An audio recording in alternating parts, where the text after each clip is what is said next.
আসসালামু আলাইকুম। এস.এন. রোজি কুকিং চ্যানেলে সবাইকে স্বাগতম। আজকে আমি এত মজা করে কয়েকটা রেসিপি তৈরি করব, একেবারে দেখেই দেখবেন জিভে পানি এসে পড়েছে। প্রথমে হচ্ছে বেঙ্গল মিটের সেই বিখ্যাত গরুর মাংস।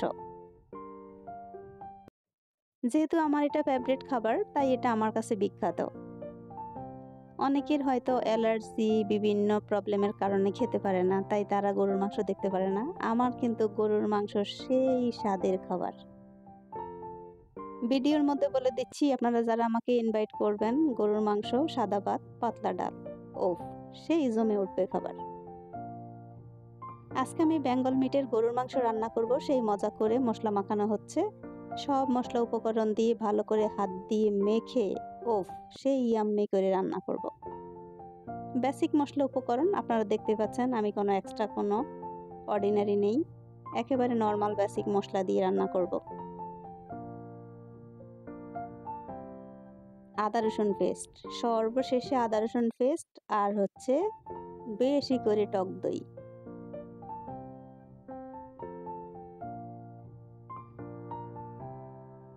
গরুর মাংসের মধ্যে, যেই কোনো মাংসের মধ্যে যখন টক দই দেওয়া হয়, তখনই একদম মাংসের স্বাদ দ্বিগুণ হয়ে যায়। অনেকে হয়তো এখন বলতে পারেন আমরা টক দই ছাড়াও রান্না করি। হ্যাঁ, রান্নার কোয়ালিটি হলো অনেক রকমের।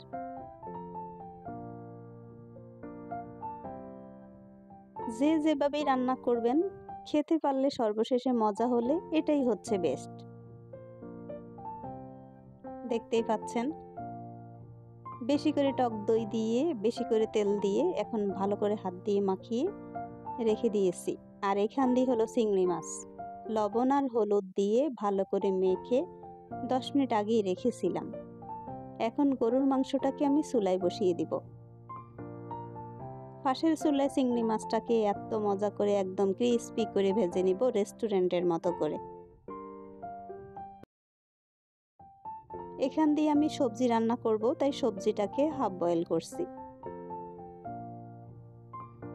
এই সবজিগুলো খুব দ্রুত সেদ্ধ হয়ে যায়, এটা আমি জানি, তাই অল্প একটু ভাপ দিয়ে, বাফে বলতে পারি, তুলে রেখেছি।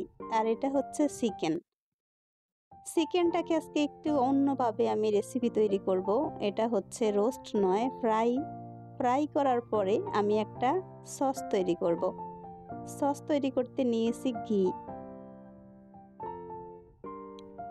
ঘি নিয়েছি, টক দই দিচ্ছি, সঙ্গে দিচ্ছি তেঁতুলের চাটনি। 3 চামচ টক দই দিয়েছি, আর হচ্ছে তেঁতুলের টক। সঙ্গে দিয়েছি মরিচ পাউডার, লবণ, চিনি। একসঙ্গে সবগুলোকে একদম ভালো করে মিশিয়ে নিতে হবে। এই সসটা দেওয়ার পরে চিকেনটা এত বেশি টেস্টি হবে, একদিন খেয়ে দেখবেন।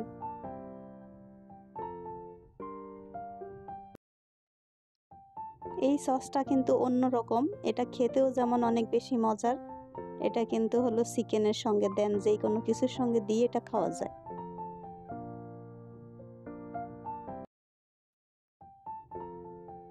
বানানোর প্রসেসটা কিন্তু খুবই ইজি। দেখতেই পাচ্ছেন, একেবারে 2 চামচ ঘি দিয়েছি, টক দই দিয়েছি, তেঁতুলের চাটনি দিয়েছি।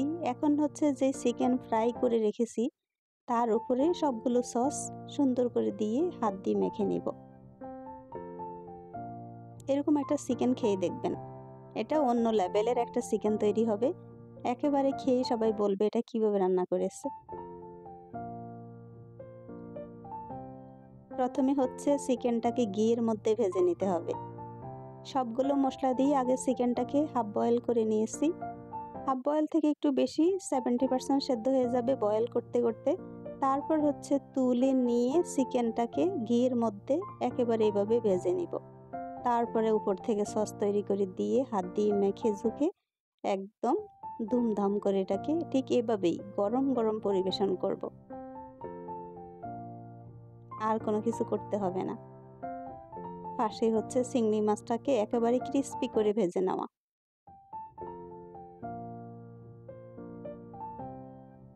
আজকে বললাম যে অনেকগুলো রেসিপি তৈরি করব, সবগুলো রেসিপি একটা থেকে একটা একদম টাসকি লেগে যাওয়ার মতো।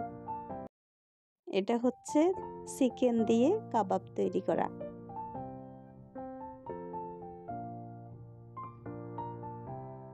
এই কাবাবটা কিন্তু আমরা চিংড়ি দিয়ে করতে পারি, চিকেন দিয়ে করতে পারি, গরুর মাংস বিফ দিয়ে করতে পারি, যার যেটা দিয়ে পছন্দ সেটাই করতে পারি, ফিশ দিয়েও করতে পারি।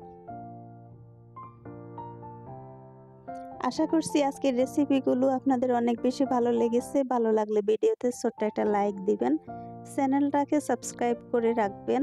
যারা ফেসবুক থেকে দেখছেন একটা শেয়ার করে দিবেন, আর যারা ফেসবুক পেজ থেকে দেখছেন একটা ফলো দিয়ে দিবেন। সবাই অনেক বেশি ভালো থাকেন। নতুন আরেকটা রেসিপি পাওয়া পর্যন্ত অপেক্ষা করুন। আল্লাহ হাফিজ। আসসালামু আলাইকুম।